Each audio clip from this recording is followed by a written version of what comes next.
This hearing is to provide all individuals a chance to be heard regardless of their position on the proposed permit and the environmental assessment statement. Good evening, Shamell 39050. I don't want our history wiped out. And I definitely don't want a toxic chemical plant to be built on top of those graves.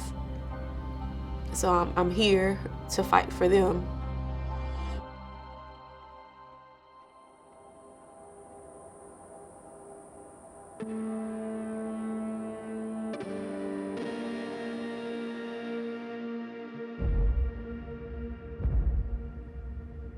There are over 180 petrochemical plants within the 85-mile stretch between Baton Rouge and New Orleans. These industries that have come in have significantly reduced our quality of life. These are highly carcinogenic chemicals that are being emitted, which is why it's been named Cancer Alley.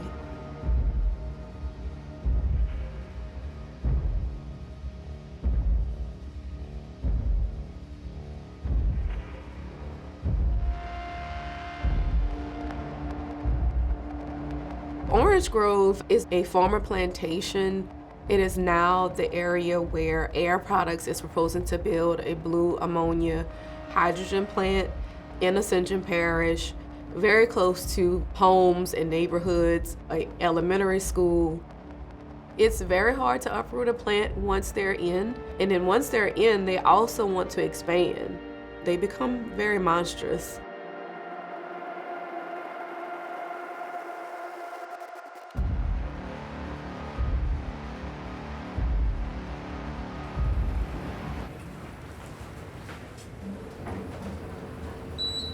We've been working with Earthjustice, trying to stop Air Products from being built.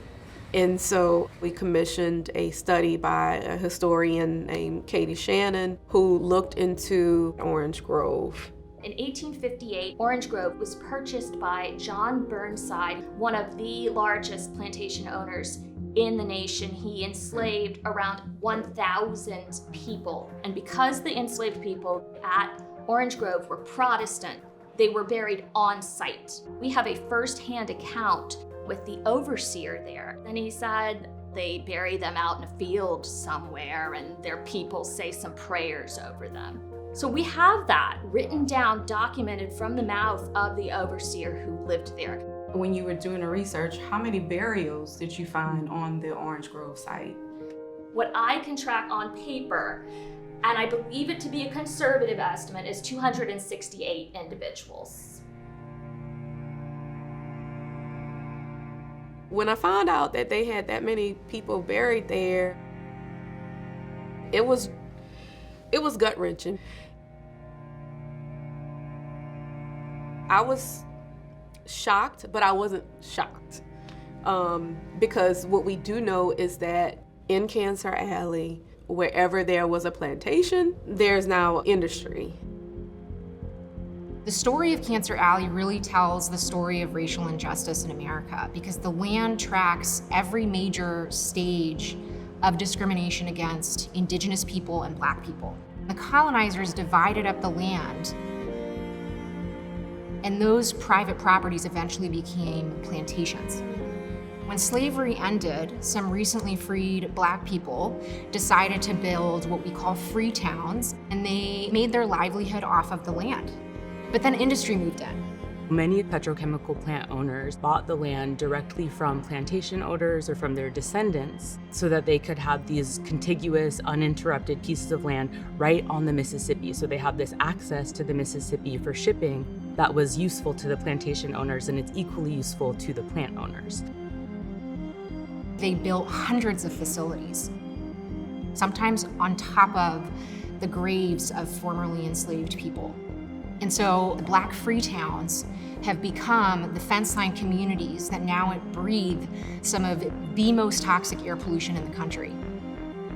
It feels like we're a sacrifice zone, that it's okay to let the people who live on the fence line die.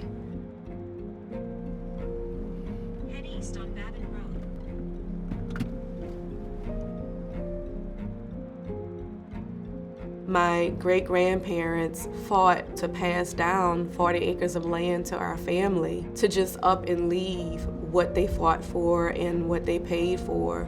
I think diminishes their worth and diminishes what they did to make sure that we had a legacy and that we had a place to call home.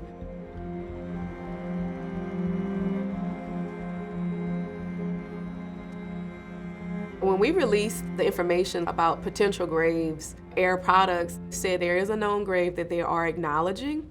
The owners of the plantation and laborers, but what we do know is that the slaves would not have been buried near the owners. They would have had another cemetery where they would have buried their own. So they're acknowledging the white cemetery, but they're not acknowledging the cemetery of the enslaved. I'm appalled by the fact that they would be so willing to build on top of slave graves. I'm appalled by that.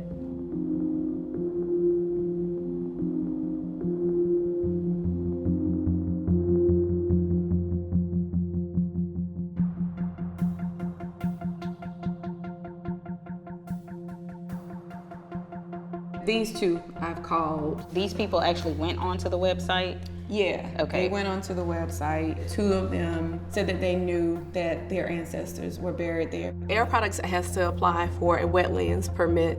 From there, it goes to the Army Corps of Engineers for approval. And the Army Corps of Engineers allow consultant parties to be a part of that process in determining if an industry gets to build. And so they have to take into consideration the fact that there are burial grounds on that property. Please leave your message for 3. RISE St. James wants to make sure that the descendants become consultant parties so that their voices are heard because their loved ones are buried there.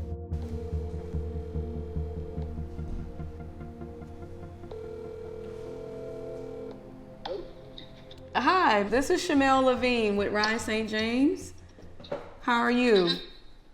How are you? Good yourself. I'm good. I was calling because you completed the form on the Orange Grove Plantation. My great-great-grandmother, Cecilia Tyler, originated from that plantation.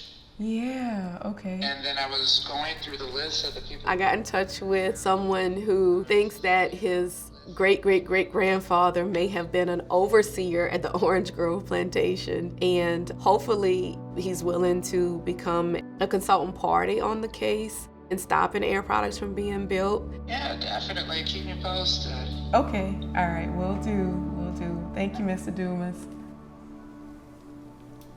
All right, so that's one person. We've gotten on the phone. Yeah. I'm pretty hopeful that we'll have more descendants that will want to stand up for their ancestors and making sure that their graves aren't desecrated and that we are able to memorialize those graves. Please state your name, address, and any organization that you may represent, please. Good evening, Shamell Levine, 39050. RISE St. James does not support the approval of Air Products permit. There are so many parts of this project that present real dangers to human health and the environment. This facility is planning to build on top of the former Orange Grove Plantation, and Air Products have not identified where the burial grounds of the enslaved are located. We're gonna fight. We're gonna be here to fight to make sure that people know that they're buried there. We will not let their lives be in vain. Because even though they weren't seen as human when they were here, they're human to me. I don't want our history wiped out. And I definitely don't want a toxic chemical plant to be built on top of those graves.